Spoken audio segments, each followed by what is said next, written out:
Hi guys, so I want to share with you how I make fufu apple loi loi. That's what my second daughter calls it, from scratch for my abroad kids. Okay, so this is their favorite swallow, and it's my favorite swallow as well, and it's also hubby's favorite swallow.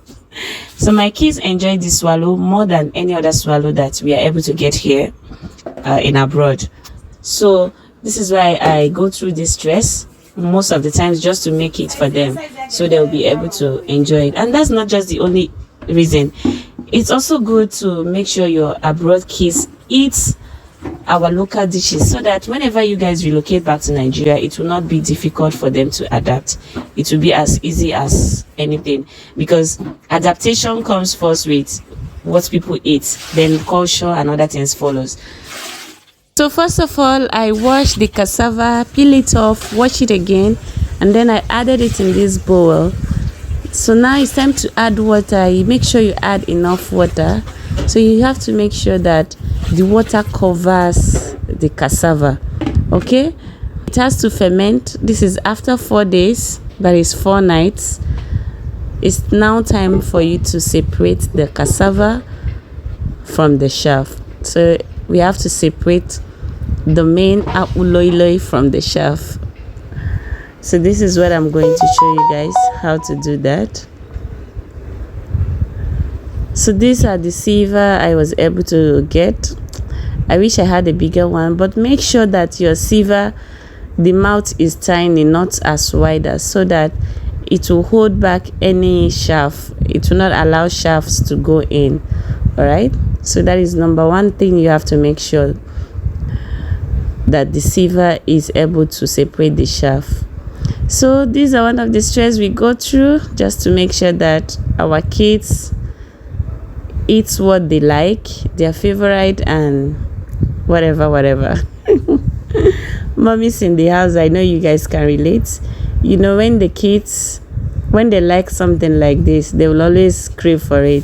Mommy, I want this. Mommy, I want this. So I'm done separating the cassava from the chaff. So I'm just pouring away the water in the bucket during the fermentation. Yeah. So I decided to wash this and clean up the place. Then we can go ahead with the next phase. So done washing, I just have to tidy up this place so we can now go on to the next phase. So if you don't have this bag, okay, this is what I used to use. If you don't have it, you can use satin scarf, something like that. This will just separate the water. It will just separate the cassava from the water. So any excess water that is there, it will just separate it. So at this point, I noticed that my cassava is about to follow it, the apple, my fufu. So I have to stop. So just add it to that bag and then tie it. So what I'm holding is, this is just going to help me remove the excess water that are still there, because the water will be coming out. So I made sure it has an opening which I put in the sink so that the whole place will not be messed up. All right. So this is it after some hours. So we decided to make the swallow. So I'm going to show you guys the process also. So we don't have mortar here for us to pound it, so we have to do it like as if we are doing semo. So if you like strong, if you like it to be very strong, make sure you add enough cassava inside it. In that way, after it's done, it will be very strong. So after turning it for the first time, I added water to cook it.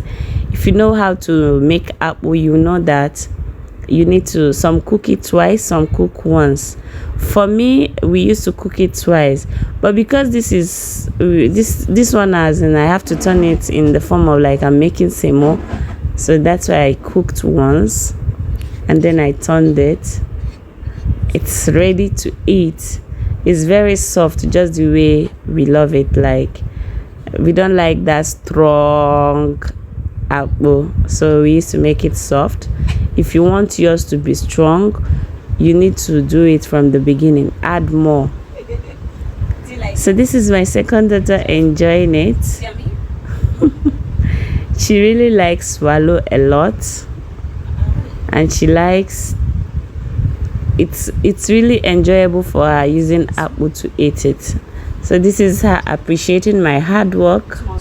It's not an easy stress. It's a whole lot of work, but we got to do it to make sure they eat well. All right, thank you guys for watching. If you have not shared this video at this point, this is the best time to share and support. This is me enjoying my own with a different soup from theirs. So help me and share this video. See you guys on my next one. And this video is just to encourage abroad moms. Go for it. Help your kids to develop interest with our African dishes, and that way when you finally relocate back to your country, it won't be difficult for them to adapt, especially on what they eat. See you guys on my next one.